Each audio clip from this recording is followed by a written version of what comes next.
Hello children, welcome to the virtual session again. So let us see what are we going to do today. We are going to continue with a revision session of chapter 4, sorting materials into groups. So what are we going to do today? We are going to see materials and their properties. We have seen some of the properties of the materials and they were bendy, rigid, hard, soft, transparent, and many more we have seen. So now let us see what are we going to revise today. First of all, we will see what are materials. A material is a physical substance used to make things.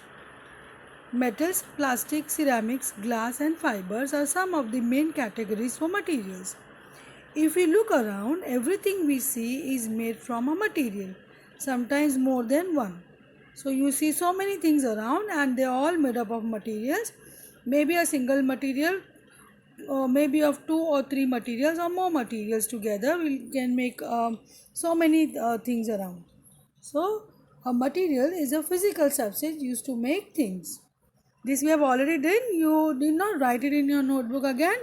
It's a revision session for you to recap or clarify your concepts. Now, for example, the clothes you are wearing are made from fibers. The chair you are sitting on is made from plastic. The windows in the school are made from glass. Can you see any other example around? Yes, so many examples around. Properties of materials.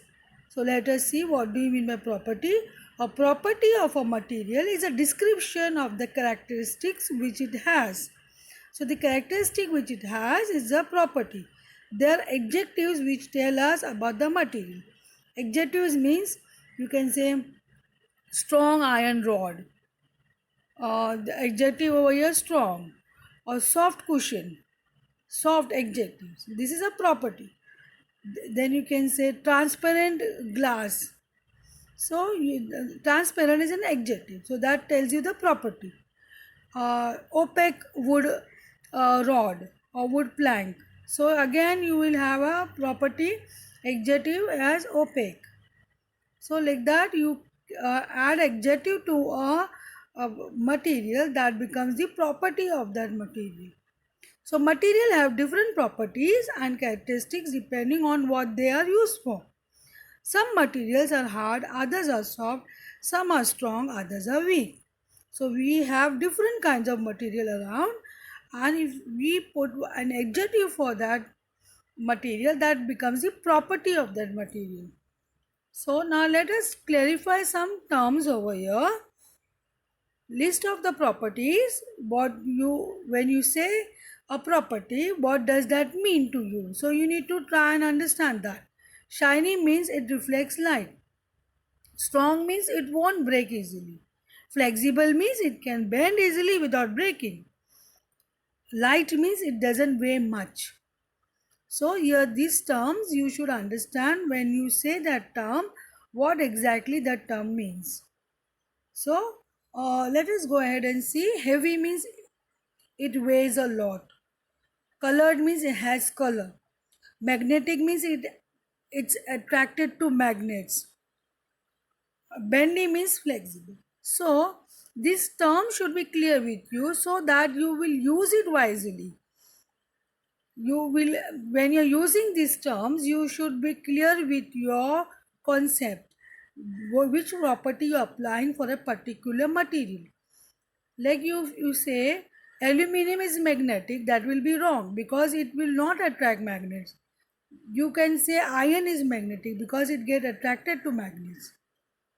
So you can say iron girders are heavy. So like that you will be very clear with the terms, then you can use it properly. Is it clear, children? Then hard means something which can't be bent easily. A brittle is hard but will break easily. Like for example, chalk piece. A chalk piece is hard but you can break it easily because the property is brittleness. Malleable, it can be shaped easily, like gold and silver.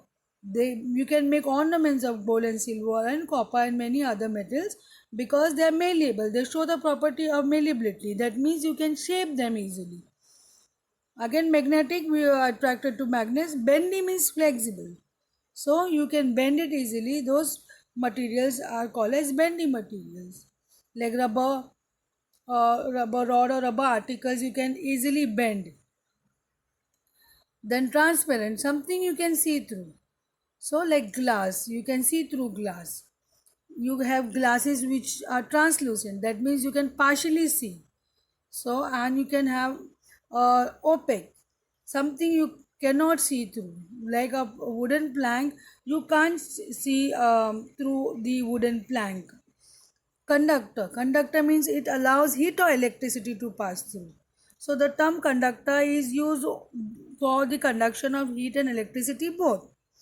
So you can use these terms properly. Like for example, copper can conduct heat and electricity both. Insulators. Insulator means it does not allow heat or electricity to pass through. Like for example, rubber, plastic, wood. They are insulators. They will not allow heat or electricity to pass through them easily. So you will use these terms properly when you are these properties when you are writing in your book or when you're writing a test. So these terms should be very clear with you children. Now classification, why we need to classify, we'll see, and what type of classification do we have. Here we have few, there are many more classification, but for you specifically we are doing some. It's over here.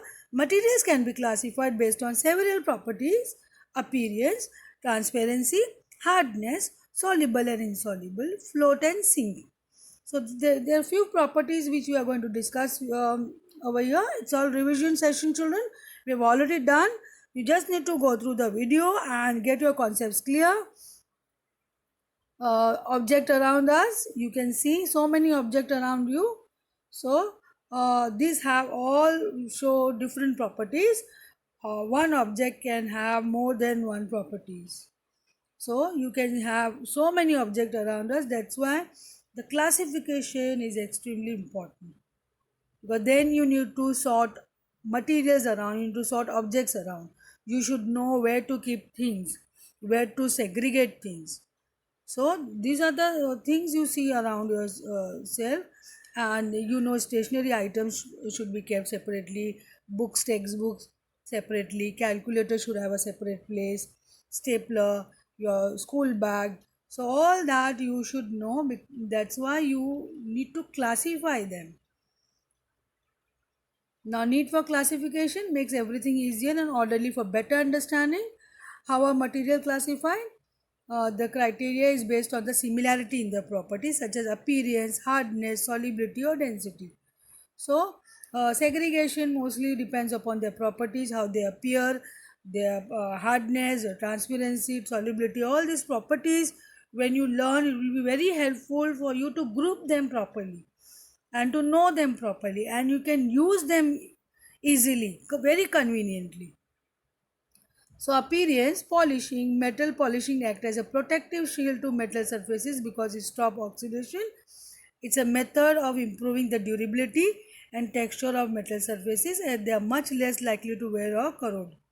So appearance you can improve by polishing metal surfaces, and it will act as a protective surface, and it will give a better look and less likely to wear or corrode.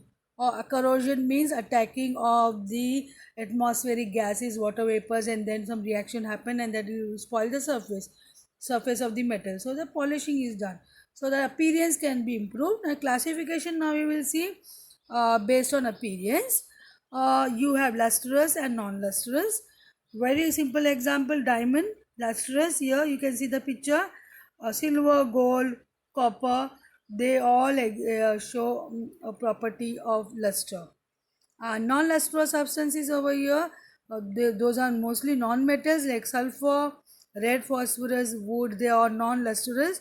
They are not shiny at all. So materials can be differentiated from each other based on their looks. Some like diamonds and gold are shiny and is termed as lustrous materials. So lustrous materials like gold and diamond, they are shiny. Therefore, they are called as lustrous because they shine. Some other materials, graphite and wood, do not appear shiny and are generally known as non-lustrous material. So you should know what are lustrous and what are non-lustrous material. Over here we have some examples for you: lustrous and non-lustrous. Lustrous means you have metals, platinum, gold, silver. Few examples, you have many more, you can add more in your list. Non-lustrous, you have plastic, rubber, cotton, many more. So here we end with the session, children. We will continue learning the or revising the properties of materials. Many more properties which we have learned, we will revise it. And I hope concepts are clear with you, children. Have a wonderful day.